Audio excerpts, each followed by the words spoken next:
Welcome to the Human Capital Innovations Podcast.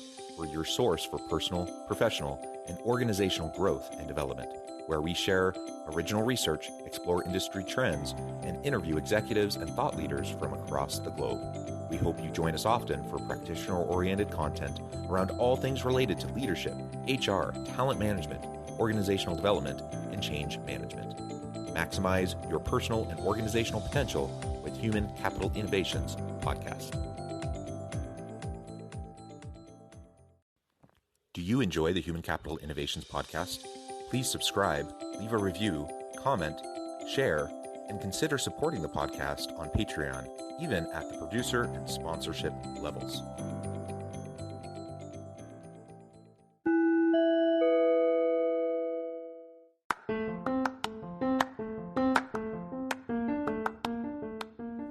Welcome to the Human Capital Innovations Podcast.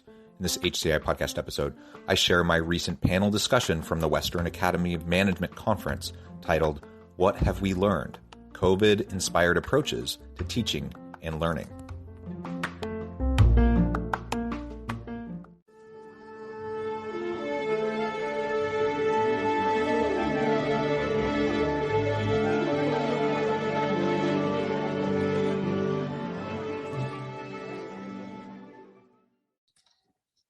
So I'll just give a little bit of an introduction. I don't know that changes related to COVID need an introduction, but it's kind of unprecedented that higher education changed so quickly because typically we're very traditional and we don't change.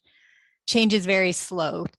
So we're reflecting on the rapid accelerated changes that have occurred during the last 2 years and how that has required retooling on the part of institutions and faculty and students, and particularly related to delivery modalities and pedagogical approaches and technology. And then what are the longer term impacts of that, and how might these changes actually be beneficial to students both now and in the future, and particularly in the workplace, which has also changed significantly in terms of how people conduct work and communicate with each other and where they work. So we have prepared a few questions, and we will respond to each question, and we will, I'm sure, have plenty of time for interaction, discussion as well. So the first question is, what new practices, pedagogical innovations, or delivery methods have you developed over the past 2 years to engage students in a virtual environment and facilitate learning? So we'll just start with Yang. More interested in the research on how my hospitality management student perceive before pandemic and during a pandemic, and then right now we are in the a transition, moving from the during a pandemic to the post pandemic situation. So I see that traditionally I used to teach like a face-to-face, like a live course, as you know, and then transition from the face-to-face to online. That give us a lot of way of how we're gonna give a open learning or educational resources through the online. And then I see that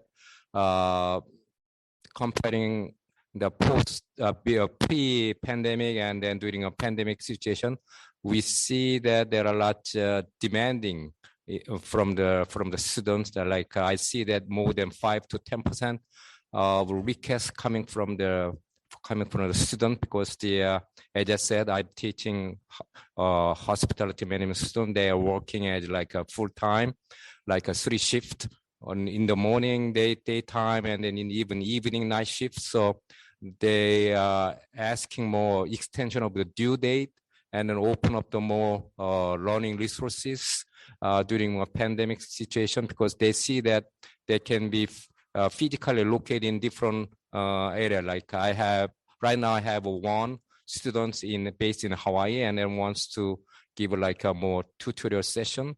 And then I have one student in London. So, and then one in Africa. So we try to adjust the timing issue first to see that how we're going to accommodate in better way. And then, so that's the way that how we can see that the learning and then teaching environment has been changed a lot due to the pandemic.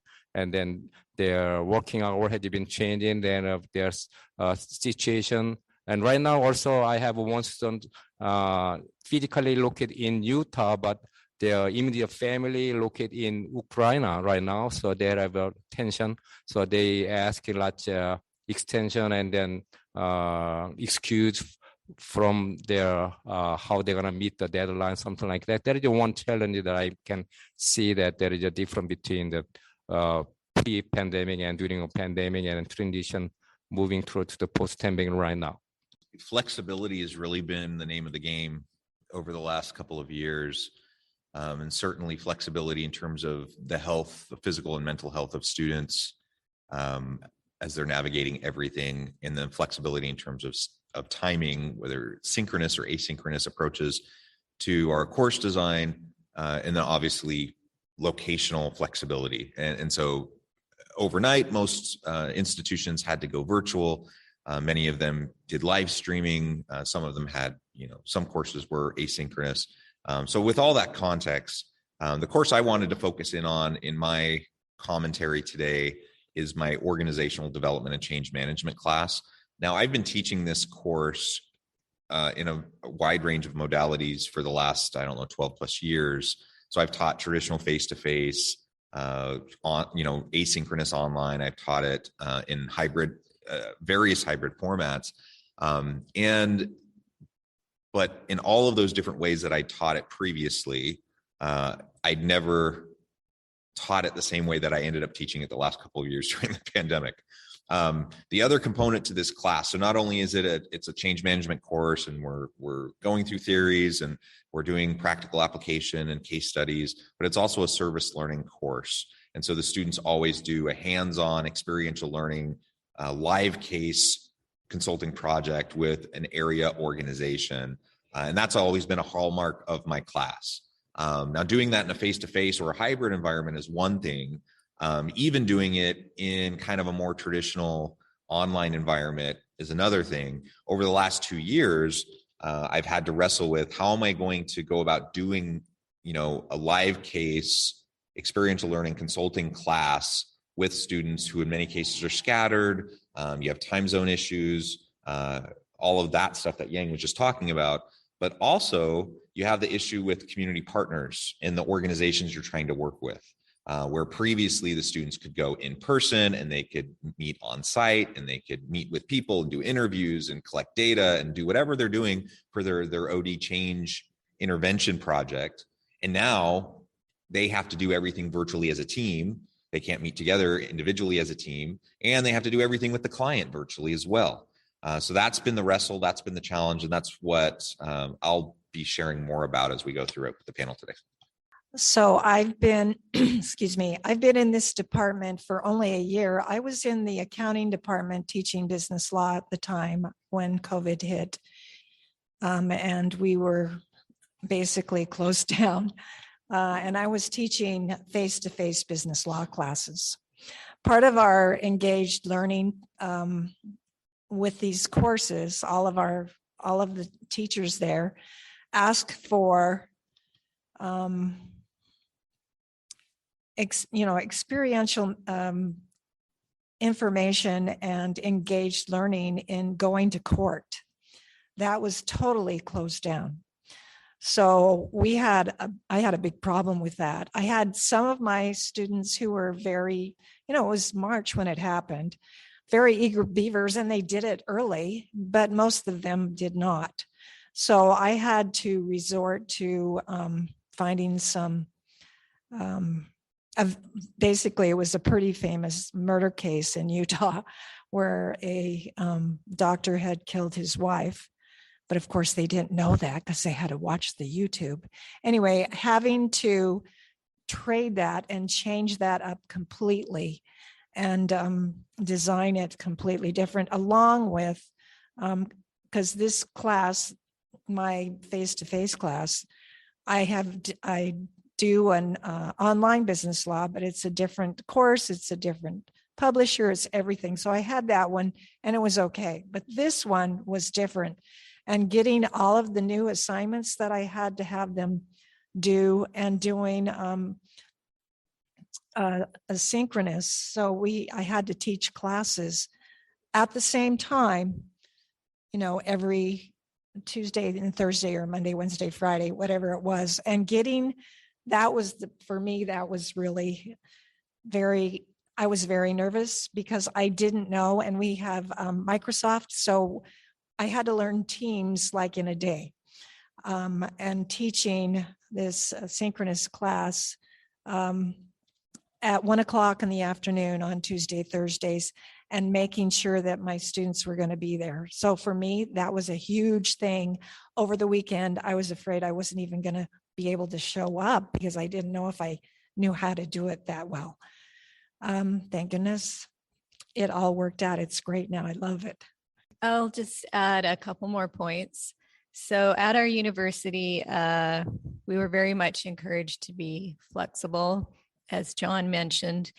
And even before COVID, our president identified some core values or themes. And one of these was exceptional care. So as Jill was talking, I was thinking about that exceptional care in terms of accommodating students and adjusting assignments, and everyone was kind of in the same boat, learning technology together and new systems and that kind of thing. Jill also mentioned Microsoft Teams, which we had in place, but we hadn't used much. And we certainly hadn't used it to deliver synchronous courses. But in my case, similar to John, I had been teaching my course with a variety of modalities, hybrid, face-to-face, and completely online. But what I've found kind of in the last several months in particular is that Microsoft Teams is really valuable for helping students do virtual teamwork. They can do their chat, they can have meetings, they can share documents, and I can observe what they're doing and what they're talking about. So prior to that, in the online courses, they were using whatever, Google Docs or, whatever their own chat on their phone, or, they had all different ways of communicating and working in their teams. And now I've really encouraged them to use Microsoft Teams. And I think it's helpful because fewer students get lost, and I can do a little more tracking and looking at how they're doing and what issues they might be having. So our second question is, how have students responded to these efforts?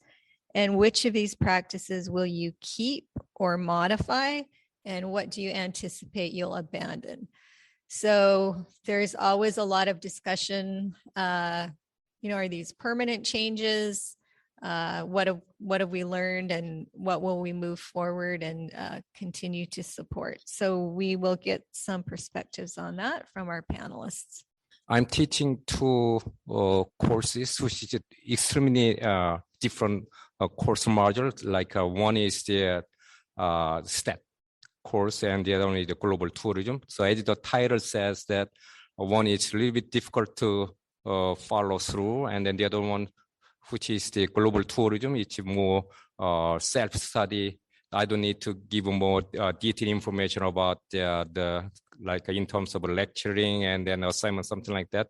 But the STAT class I'm teaching, by changing from the face-to-face, the online course, I ask them to you need to spend more time than used to be in terms of preparation of the courses. So I switch the course module a little bit in terms of the how let them prepare the course before they move into actual content of the course. So I change the one module of that course, ask them to take a quiz first.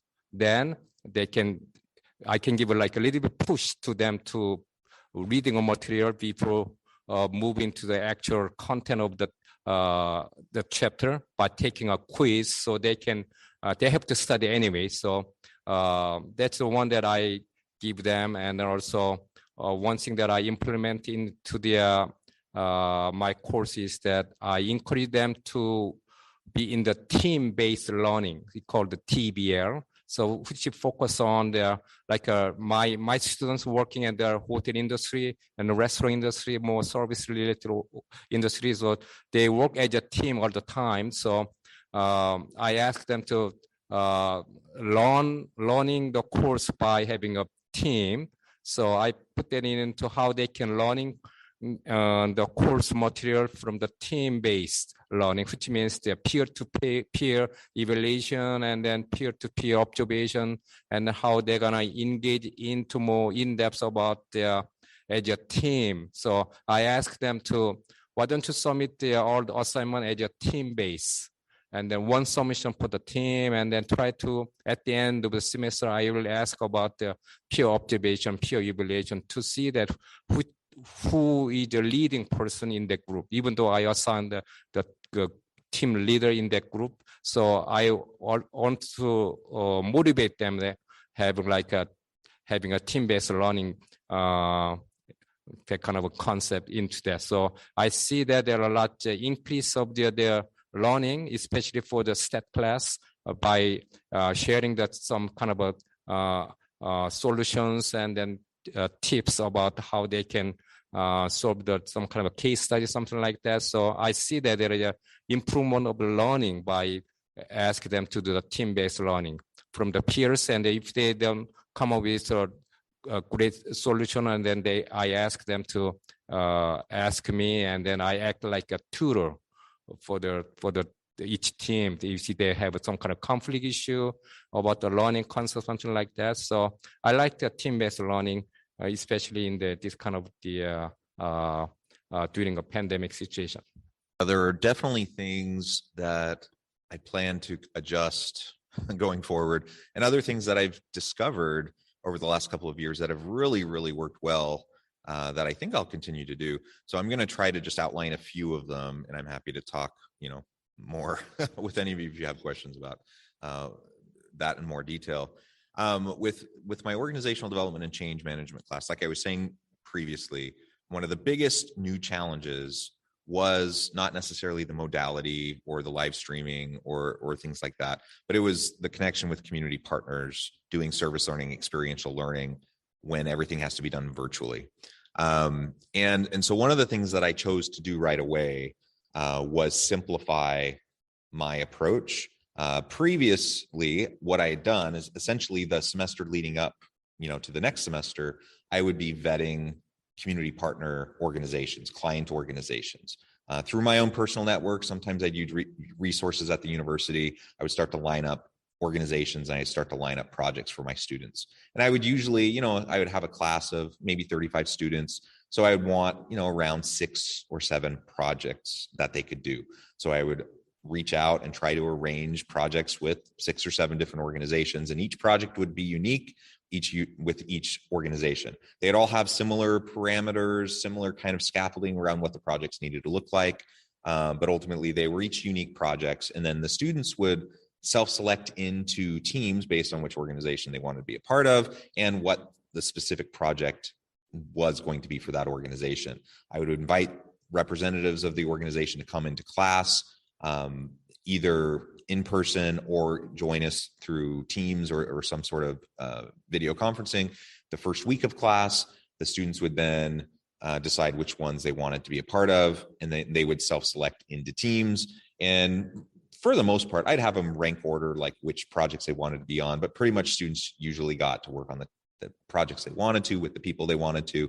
And then they would go through a series of processes in terms of doing a needs analysis and a proposal with the organization, all of that, which I won't go into all that detail right now. But they would go through all of that. And it's a fairly complex process for me as the instructor to lay all of that out for them, to try to set it up clearly and set it up well so they can have a good experience in this consulting engagement with the organization. And during the pandemic, one of the very first things I saw was the number of organizations who wanted to do projects went down dramatically. because they were all wrestling with how are they going to pivot? How are they going to keep their doors open? And they weren't sure, like they were trying to deal with all of that simultaneously. And so I decided to simplify and go with one organization and have different teams work on different pieces of a much bigger project. And collectively, each of their little segments, it was like a Voltron or like a, whatever, where all their little pieces then go together to create this big, huge project. And it kind of worked well. But what I also decided was I was just going to, because now everyone's virtual, they're just meeting completely virtually. I decided I'm just going to assign people into teams because they're never seeing each other in person. All their team meetings are completely virtual. They've never had connection with these other students. And so I'm just going to assign them to projects. It's all the same organization. I'm going to just assign them to teams. And for many reasons, and some of which I'm sure come immediately to your head as I see some people nodding, that hasn't always worked out so well. There's been more team conflict over the last couple of years than I've ever had in running this course with these types of projects in all the years previously. So one of the things I want to get back to is just having more unique projects with more organizations, allowing students to self-select again, like I used to, because I think that has led to more buy-in of the students into the projects, more meaningful experiences, and they just seem to get more out of it. So that's one thing I definitely plan to shift as we move forward. So I have to be honest here because I moved from another department in the middle of this.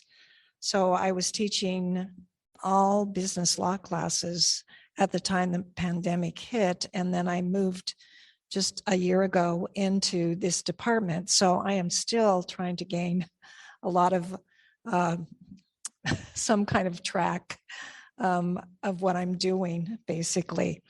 So I kind of have my business law stuff down, but I've learned that I was doing a Teams thing. Actually, Marina and I were doing a Teams project during all of this, and to get some information from different types of, and you were doing organizational behavior and I was doing business law, and then we had another teacher talking about teams. Anyway, for that time period, I decided to abandon the part where my teams were very small, and so I made my teams bigger.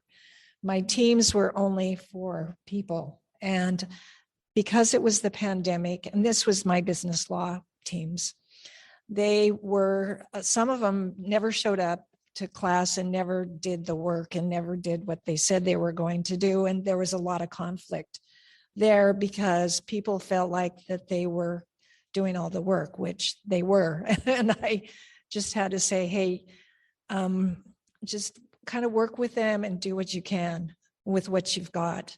And actually, I think I got a lot of good feedback actually from the provost that said that I was very understanding and very flexible. And I got an award from it.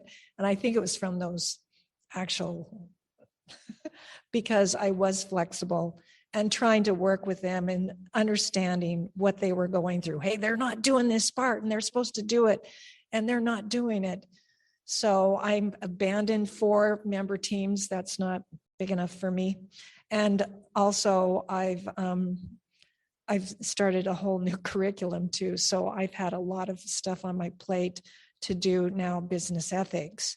And I've learned a lot of things there. So I've expanded my teams to be basically the whole class so that they can interact with one another. And that's kind of what I've learned with my experience. I will comment a little bit on how students responded to these changes and efforts. One difference that I saw is during the main parts, I guess, of the pandemic, when we were all online or predominantly online, we of course had a lot of students who didn't have the choice to do online or face-to-face. In my class, before that, students could choose, and they were choosing online because that was their preferred mode of learning. But during COVID, they were more or less forced into it. So I saw a lot of students who thought, we were only doing it online because of COVID. They didn't realize that the course had already existed and that had been a choice previously to take the course online. So I think there was a lot more of what Jill has referred to as the need for exceptional care to help students understand that they are capable and they can be successful online. And I did a lot of outreach. We use Canvas as our LMS, and I used the analytics and tools in the gradebook to reach out to students with lower scores on specific assignments or lower grades overall, and just reached out and asked how I could help, what they needed. Of course, there were cases where I didn't get any response back, and those students ended up probably being kind of lost, but most students really appreciated that and said, that it's a little bit uncommon for students to for faculty to reach out one-on-one like that. And then my husband tuned me in and he said, why are you only reaching out to the ones who aren't doing very well? Why don't you reach out to the ones that are doing super well and tell them, how impressed you are and how much you appreciate them, and, just kind of give them a pat on the back. So I did that too. Okay, so our next question is on our own learning. So our communities of learning and how we work together as professors within our departments or colleges or within the university as a whole to learn from each other all of these different new strategies and retooling and pedagogies that we were experiencing. And I'll just start us off by saying we have an excellent Office of Teaching and Learning on our campus. So we already had a really good infrastructure in place with instructional designers and technology experts and software and processes and things already established. It was still, a huge and rapid shift to make extensive modifications, but we did have a good infrastructure in place. And they were, the Office of Teaching and Learning was very innovative in terms of sponsoring trainings and workshops and getting faculty to share what they were doing. And because of COVID money, we also got paid to go to most of those. So we got little stipends for those. So I will let the panelists respond.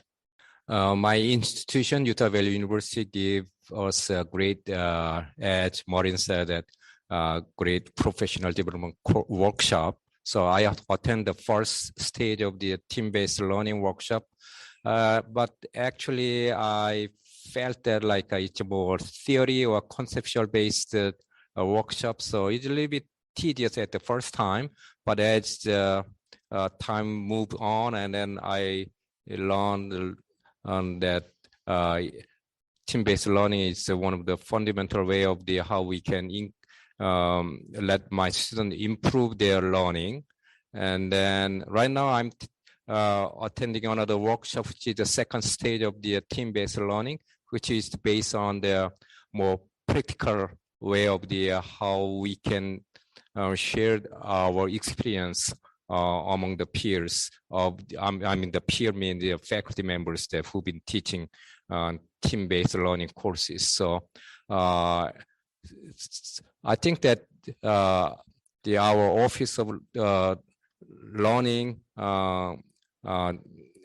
is great way of how we're gonna improve the team-based learning pedagogy applied into their engaged learning opportunity for our students. And also I go for extra mile for attending another workshop offered by another institution called the Critics that give us like a peer evaluation format, and then how we're gonna implement their more way of how let our students being in their critically apply their team-based learning into their case study and then project or something like that.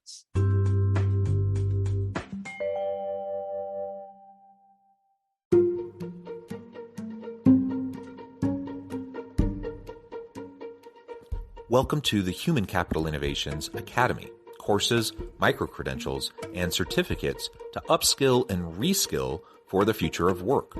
All HCI Academy courses, micro-credentials, and certificates are designed, developed, and delivered by award-winning and internationally renowned scholars, educators, thought leaders, executives, and practitioners. Our courses, micro-credentials, and certificates will help you make your mark on the future of work and make an immediate impact in your organizations. Check out the HCI Academy and our many course offerings and certificates to upskill and reskill for the future of work.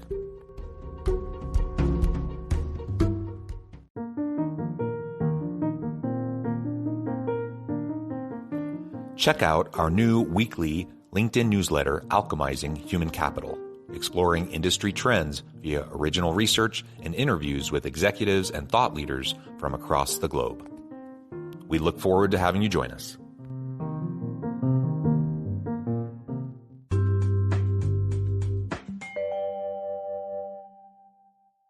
Yeah, I think of this question and, connection to like a culture of learning among faculty. And I think there's a variety of ways our university tries to do that and how we try to do it in our department and in the School of Business. I thought it might be helpful to give you just a little bit of context for those of you who aren't familiar with UVU. So we're south of Salt Lake City in Utah, about 35 minutes. We're the largest we're the largest institution in the state of Utah, about 42,000 students. We're dual mission, meaning we do the traditional university role in the region, but we're also serving the community college role in the region as well. So we're open enrollment. Anyone can come and join and do developmental courses to get up to speed, to take other university courses, and then matriculate and move into other programs. And so we're, for Utah's not super diverse, but for Utah, we're fairly diverse in terms of, first gen students and non-traditional students. We have lots of those types of students, and most of our students are working and coming to school. We're a community campus. We're a regional teaching university, so teaching first is the focus, even though we try to do research to support our teaching. So with that as the context, as others have already mentioned, we have a really robust Office of Teaching and Learning. We also have a robust Office of Engaged Learning, and I have another role in addition to being department chair. I oversee the service learning efforts across campus. And do workshops in conjunction with the Office of Teaching and Learning to train up faculty on how to do service learning, how to implement it effectively, and have good outcomes for students. So for all of that, I would say university-wide, we have a fairly good, robust culture of learning for our faculty. Faculty take pride in teaching. Everyone knows when they come to UVU as a faculty member, that's the number one thing that we're going to be focusing on. Yes, you need to serve and do all those things. Yes, you need adequate research, but teaching is number one. So I think that's well understood. In the department and in the School of Business, we do cross interdisciplinary workshops that are sponsored by the School of Business. In the department, we haven't really done that. We do try to take some time out of a department meeting agenda to do kind of micro lessons and micro spots on what different faculty members are doing in terms of innovative teaching in their courses, and to share that with other faculty in the department. And frankly, we probably should do more of that to provide even more opportunity for people to share and learn from each other, because we have we're 16 full-time faculty in the department now, I think. We have a lot of people across a lot of different disciplines doing a lot of really cool things. And I'm a big believer in just creating that kind of a culture of continuous learning and experimentation in our courses so that we can continue to provide even better offerings for our students.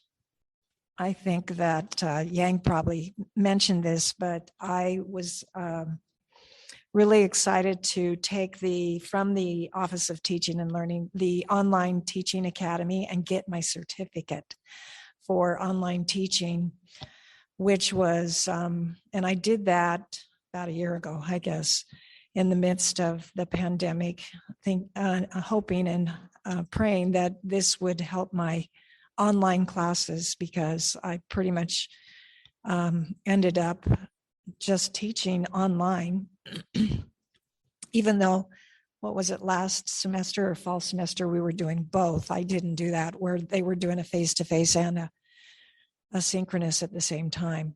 Anyway, so I was doing online and so excited to take this online teaching academy and getting a lot of information, a lot of reading articles and different views from different academics that the Office of Teaching and Learning had put together so that we could be helped in learning how to teach better online. And I really appreciated that. And also I took a service learning class a couple times actually from my, he said he was very much involved with service learning, and he was. And John was the facilitator for the service learning part. So I've taken those two to make my courses more robust, and it's helped a lot. And then also received some stipends for also making my course prettier and I guess more hands-on and easier for my students. But like I said, I've just gotten here, so I was in the process of getting my courses, or my course, I should say, the business ethics course, prettier, like I said, and have it just more put into modalities and to be more user-friendly for my students, which I really appreciate too. So I've done a lot of stuff that I probably would not have done. Actually, I'm in a different place than I thought I was going to be because of COVID and some other circumstances, but very, very enlightening and a lot of changes for me. Several of the panelists have mentioned different trainings they have taken and different initiatives they've adopted. All of these, or most of these, have ongoing communities of learning. So for example, Yang mentioned team-based learning. So through Microsoft Teams, the Office of Teaching and Learning created a team for team-based learning where all the people who have done that training can continue to ask questions, share resources, share ideas, and that kind of thing.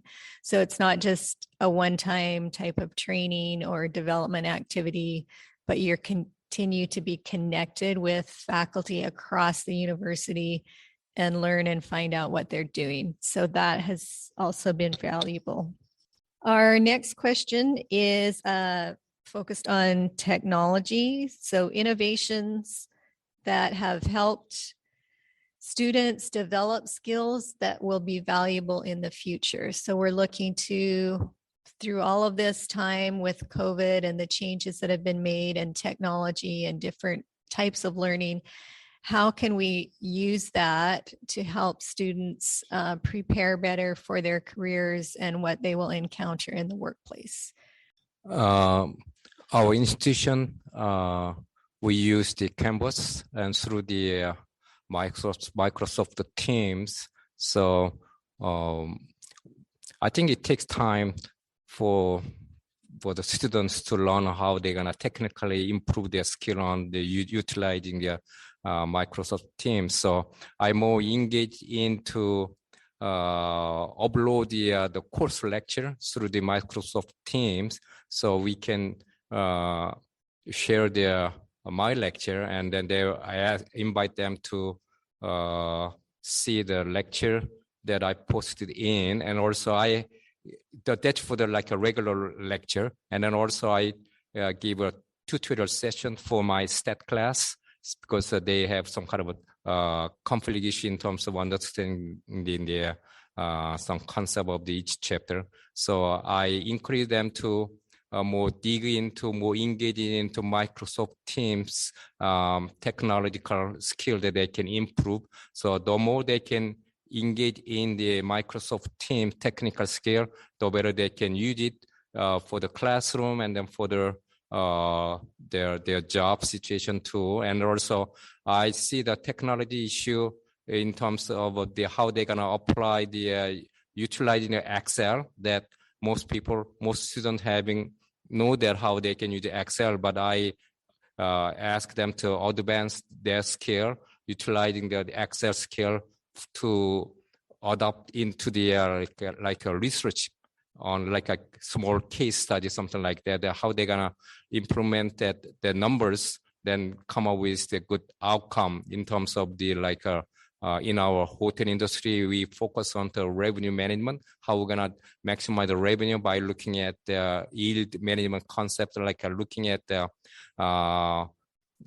demand and supply issue. So I teach them how they can be more better off learning the advanced skill in the Excel, or sometimes I ask them to much better advance the step skill like SPSS, so they can easily adopt the skill when they move into their job level, so they can use that kind of skill while they are working in the industry. So I'm more technically not the technical person, but I emphasize that high touch concept, so that how they're gonna improve and then implement their learning skill when they actually work in the industry.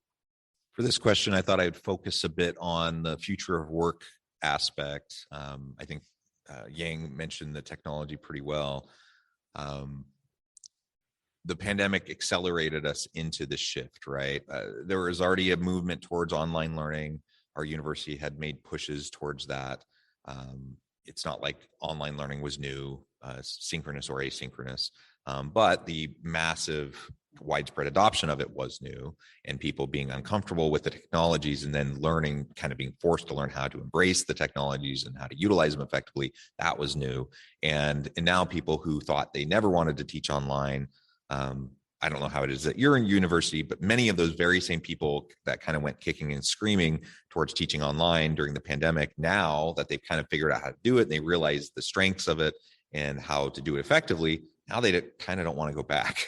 They want to, continue to have that flexibility, both for themselves, but also for their students.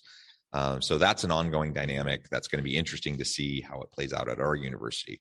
And at our university, we went from having, identifying modalities in terms of face-to-face versus online versus hybrid. I can't even remember, but now we have like a big long list of like all of these different types of modalities that we've parsed out. And so, for example, now I am doing really what I'm not even sure what the technical term is that the university is using, but it's an asynchronous online hybrid with synchronous components modality that seems to be really effective. And the students like it because it kind of gives them a lot of flexibility from the asynchronous components of the course, where they still have the connection with their teammates and doing live case experiential learning with organizations. So they're kind of getting all of those components, but still a lot of the flexibility. All of this, though, I think is really preparing students for the future of work. And we know, just like the acceleration into adoption of technologies has changed higher ed, it's also changed the workplace, generally speaking. Companies that were hesitant and didn't want to adopt these technologies were forced to do the same. And so our students have to, just like we've had to pivot quickly, our students have had to learn how to do that as well, because the reality is we're not going back. There's going to be some pendulum swing, but in the future, we're going to continue to see increasingly distributed workforces with people working all over the world, being on cross-functional, contextual teams. And students have to learn how to do that. They have to learn how to do that across time zones. They have to learn how to do that effectively when they never see the person in face to face, but they only have a Teams meeting or a Microsoft or a Zoom meeting or whatever technology you're using. And so in my OD and change management course, I tell the students, this is actually kind of a multi-pronged live case course. You're doing the experiential learning project for a live organization, a consulting project. That's a live case kind of an environment, but they're also having to figure out and wrestle with how do we effectively work together as a team.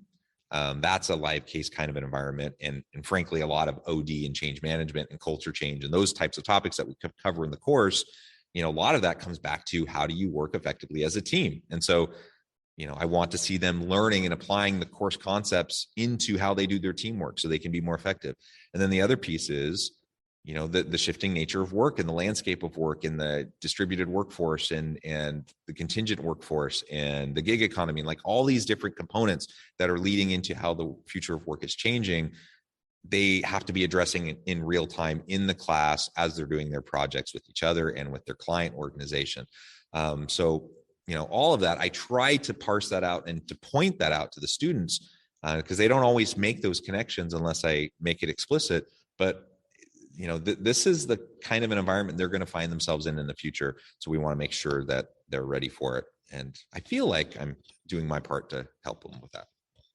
So I'm just doing my service learning this started this semester. So I'm still learning a lot. And John says that he's been doing it for probably 12 years. I'm just a beginner here. So I was reading some literature and came up with some ideas on what I could do for service learning. So part of my class is synchronous because they have to get with their partners and decide what they need to do, that part. And then also I have discussion boards and I'm teaching, like I said, business ethics.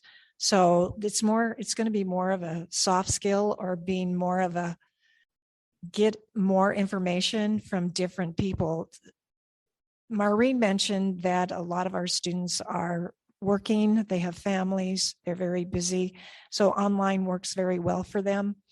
I think it's really useful for this, especially for this one assignment, getting a soft skill, trying to figure out under business ethics, finding out what their ethical dilemma has been in the last 6 months and what they did, and go through an ethical analysis.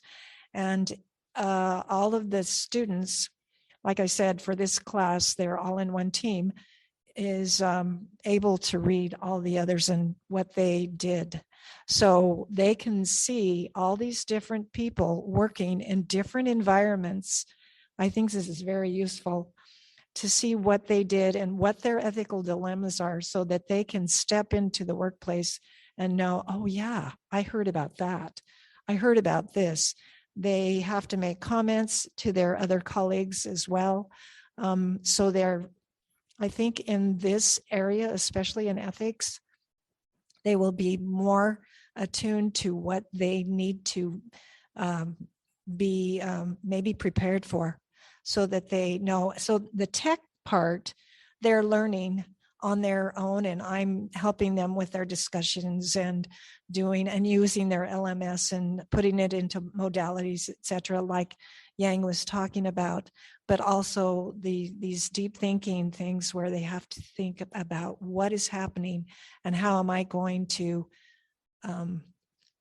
actually look at this dilemma and meet it head on, because my colleagues have done it and now I know what's maybe going to happen and I can do the same.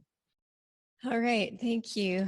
We are going to just have one final comment from each panelist, and that is, what are your biggest takeaways from COVID-19 as business school educators?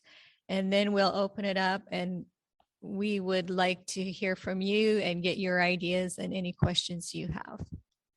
When I went to Virginia Tech for my PhD course, my professor in the strategy management course, and he emphasized about the microportals, 5 force, as you know, that Miles and Snows, about how we're gonna take a challenge, something like how we're gonna dealing with some threat can be changeable to the opportunity. So when the COVID situation came out maybe 2 years ago, I think there is nothing we can do. But as the time goes by, we learned how we're gonna change the threat to opportunity, and then how we can adjust ourselves into the better way to dealing with the COVID situation. So I learned that from the COVID, that how we can, as a human being, and how it depends on how we're going to adjust ourselves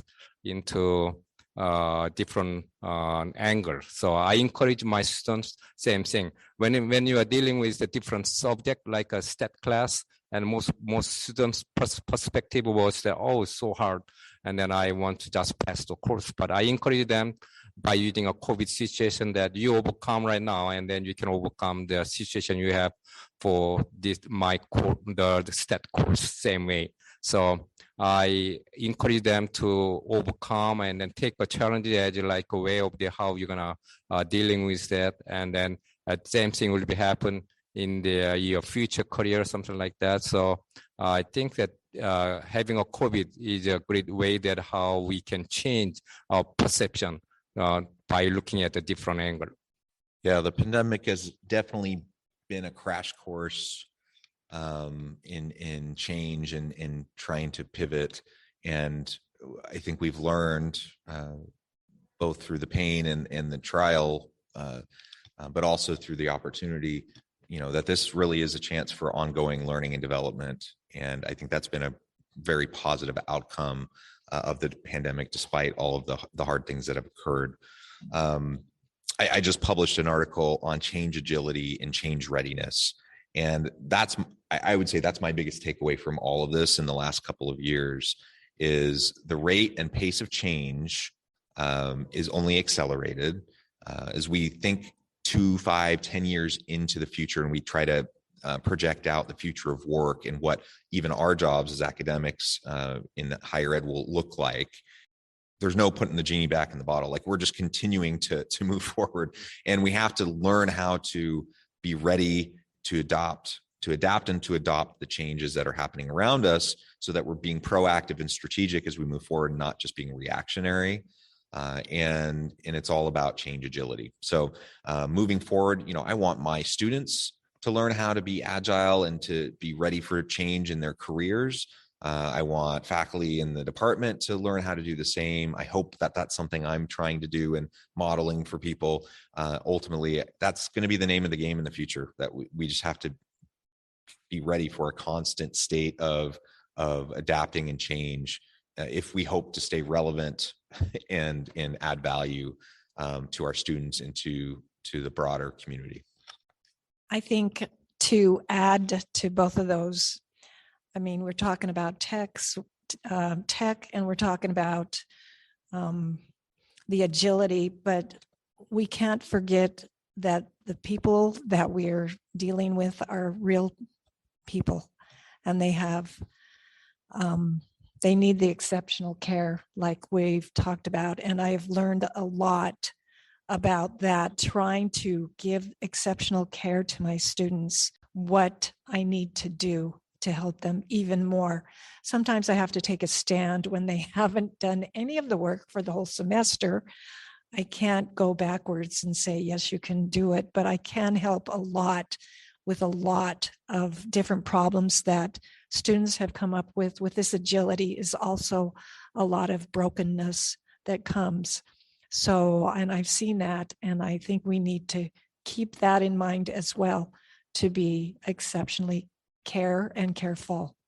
Thank you very much, panelists, for your insights and sharing your experiences. Thank you very much. Time is up, so appreciate your attendance, and aloha. Aloha. Thanks, everybody.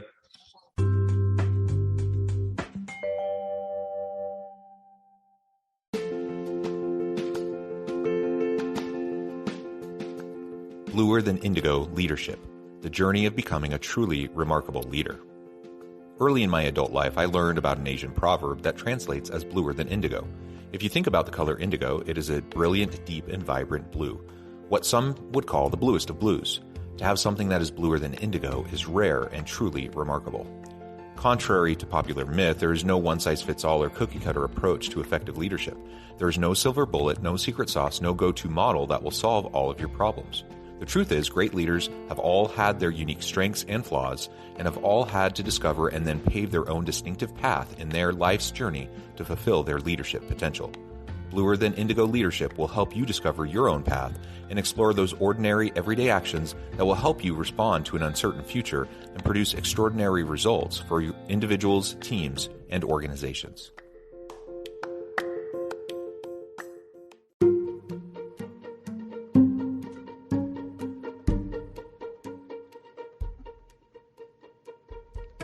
check out Human Capital Innovations magazine, Human Capital Leadership.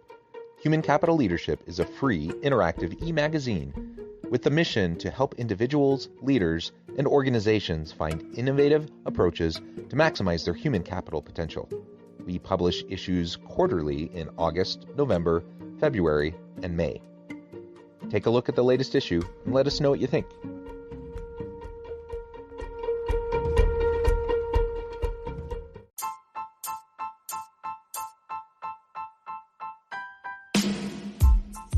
The alchemy of truly remarkable leadership. Ordinary, everyday actions that produce extraordinary results. Consider how the nature of work has shifted over the past 50 years. With increased globalization, rapid technological advancement, and the shift in economic composition, the average job of today looks very different than the average job of 50 years ago. What will the jobs and organizations of tomorrow look like? Moreover, what does this all mean for organizational leaders? What are the core competencies and capabilities of organizations and their leadership that are prepared for continued disruption and geopolitical and socioeconomic shifts? Regardless of what the future holds, increasingly, leaders need to be socially minded, data-driven, decisive, champions of talent, and disruptors of the traditional notions of leadership, teams, organizations, and work. The alchemy of truly remarkable leadership will help you to explore your own leadership competencies and capabilities and consider ways to apply and implement them into your workplace and personal life.